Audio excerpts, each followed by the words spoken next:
세계자원연구소는 국가가 단기 기후 오염물질 줄이기 위해 더 빠른 조치를 취해야 하는 세 가지 이유를 발표를 했는데요. 2023년에 기후변화에 관한 정부 간 협의체 IPCC죠. IPCC는 6차 보고서를 발표했습니다. 여기에서 IPCC는 인간의 복지와 생태계에 미치는 가장 파괴적인 영향을 피하기 위해선 2035년까지 이산화탄소 배출량을 과감하게 줄여야 한다고 주장을 했고요. 여기에 더해서 단기 기후 오염물질도 파리협정의 1.5도 온도 목표를 달성하기 위해서뿐만 아니라 건강을 보호하기 위해서도 줄여야 한다라고 말했지요. 메탄, 블랙카본, 수소불화탄소와 같은 단기 기후 오염물질은 슈퍼 오염물질이라고도 하며 이산화탄소보다 대기 중에 머무는 시간이 짧지만 단기적인 지구온난화에 가장 강력한 영향을 미치는데요. 예를 들어서 메탄은 대기 중에서 처음 20년 동안 이산화탄소의 80배 이상의 온난화 힘을 가지고 있습니다. 그리고 오늘날 순지구온난화의 약 45%는 인간 활동으로 인한 메탄 배출이 주도되고 있는데요. 2050년까지 전 세계가 목표로 있는 넷제로에 도달하기 위해서는 메탄을 포함한 단기적인 기후 오염물질을 대폭 줄여야 하는 겁니다. 이런 사실을 알고 있는 선진국을 중심으로 한 나라들은 26차 당사국총회에서 메탄 사역을 해서 150개 국가가 가입을 했습니다. 사역국들은 2030년까지 전 세계 메탄 배출량을 2020년 수준보다 최소 30% 감축할 것을 공동으로 약속했죠. 그러나 약속과는 달리 많은 나라들이 메탄 발생을 줄이지 않으면서 메탄 발생량은 2030년까지 2020년 수준보다 5%에서 16% 증가할 것으로 예상되고 있다라고 세계자원연구소는 말합니다. 첫째, 기후 및 식량 안보 개선 때문입니다.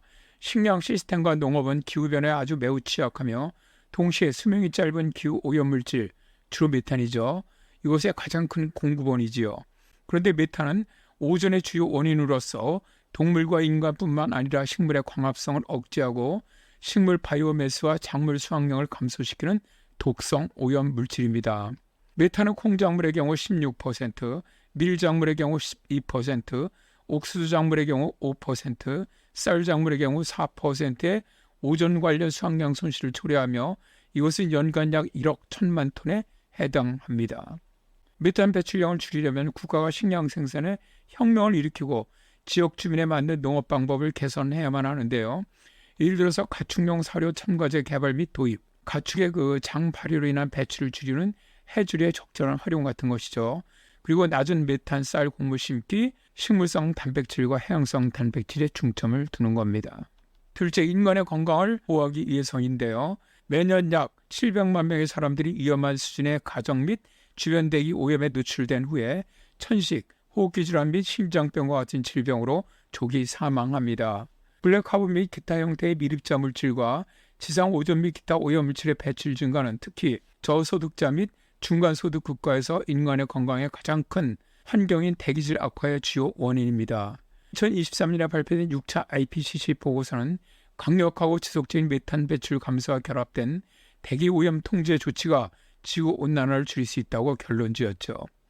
또한 대기질 개선으로 인한 질병 및 질병 감소의 경제적 이익은 완화 비용과 규모가 같거나 잠재적으로 더 커질 수 있다고 계산하고 있습니다. 파이프라인과 석유 및 가스 추출에서 누출을 막고 음식물 쓰레기를 줄이고 매립지에서 배출되는 가스를 포집하고 농업에서 비료를 덜 사용하는 것은 메탄 배출을 줄이기 위한 몇 가지 솔루션이 되고요. 효율적인 가열 및 조리 방법을 채택을 하고 청정 연료 및 전기 운송으로 전환한다면 블랙카본 오염을 줄이는 데 큰 도움이 되고 효율적인 냉각 시스템을 채택해서 불화수소를 줄일 수가 있습니다. 셋째, 기후 목표를 실현할 수가 있는데요. 온난화를 섭씨 1.5도로 제한하려는 현재의 노력은 궤도에서 벗어나 있지만 단기적인 기후 오염물질에 대한 신속한 조치는 2050년까지 온난화의 절반 이상을 피할 수가 있습니다. IPCC 6차 보고서는 이미 지난 80만 년에 비해 2019년의 단기 기후 오염물질, 특히 메탄의 농도가 가장 높았다고 강조한 바 있고요. 가까운 2030년 이후까지 이러한 오염물질을 줄이겠다는 계획을 전달함으로써 글로벌 메탄 사역에 대한 의지를 보여줄 수 있는데요. 최근에 세계자원연구소 연구에 따르면 각국은 파리협정에 따라 제출한 기후 공약에서 단기적인 기후 오염물질 줄이려는 각국의 온실가스 감축 계획 NDC를 유엔에 제출하고 있는데요. 이것은 메탄 사역과 일치돼야 한다라고 말합니다. 예를 들어 몬테네그로는 2024년에 수소불화 탄소 소비를 동결하고요. 카메룬은 2035년까지 모든 주요 도시의 메탄 포집 시설의 70%를 갖춘 매립지를 설치할 계획이고요. 서아프리카의 베냉은 2030년까지 블랙카본 배출량을 14% 감축할 수 있는 에너지 부문 대책을 발표했지요. 한편 캐나다, 핀란드, 노르웨이, 스웨덴, 미국, 베트남 등 6개국과 유럽연합은 폐기물과 에너지 및 농업 부문에서 단기적인 기후오염물질 줄이기 위한 정책 개입을 강조했습니다. 우리나라도 메탄을 줄이겠다는 메탄 사역을 한 나라이거든요. 그럼에도 구체적으로 얼마를 언제까지 줄이겠다는 액션을 하고 있지 않아서 안타깝습니다.